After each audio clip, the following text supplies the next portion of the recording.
Terrific to be here for another SkunkMonk event. As you know, this one's called Gamification. We've been hosting these events for the last couple of years. Over 70% of Forbes global companies said that they either would use or are using some form of gamification. One of the areas that we at IBM are actually heavily involved with is the area of mobility. This kind of idea that we can take Qantas frequent flyer points and slap badges on it just doesn't excite anybody in the room. WestJet, I think, in Canada. It's an airline there. And internally, they've put some game mechanics as a trial around their expenses process.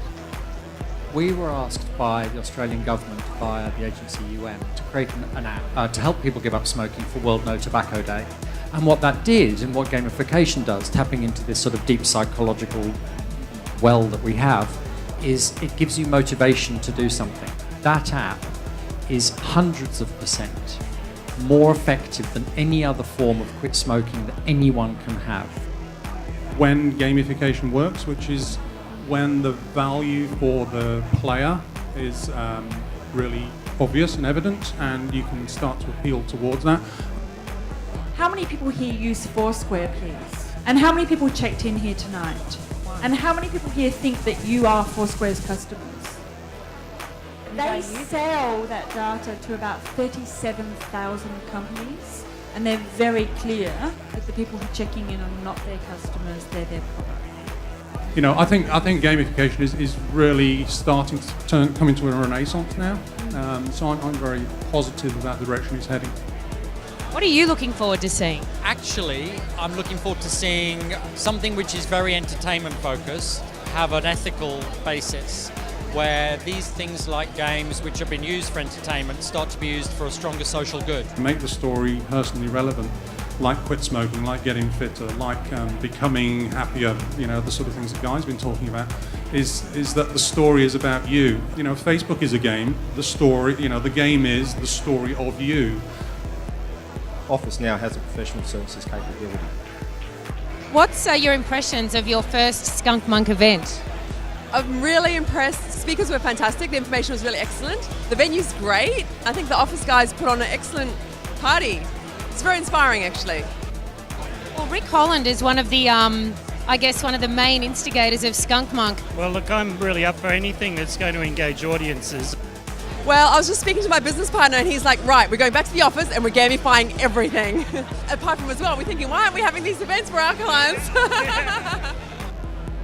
If I can just give you a picture of the future, which is not the future but actually happening today, there is at least 3 banks that use the Facebook API to extract out all of your friends list, and then they check the credit rating of your friends list and make a decision whether they're going to give you a loan or not based on whether your friends pay their loans. So if we keep on this path, it is situation normal, and we have a choice of either gamifying it or not.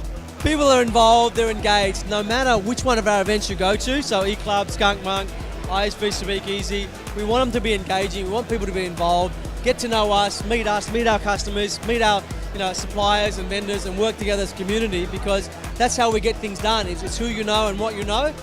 At a particular point where there's a speed camera, people are getting fined, and they obviously have to pay the fine and lose points, whatever they do. But people that actually drive the speed limit, they film them and take their license plate number, and that's gamified in a leaderboard, and the people that are leading that board actually get money from the fines that the other people are paying.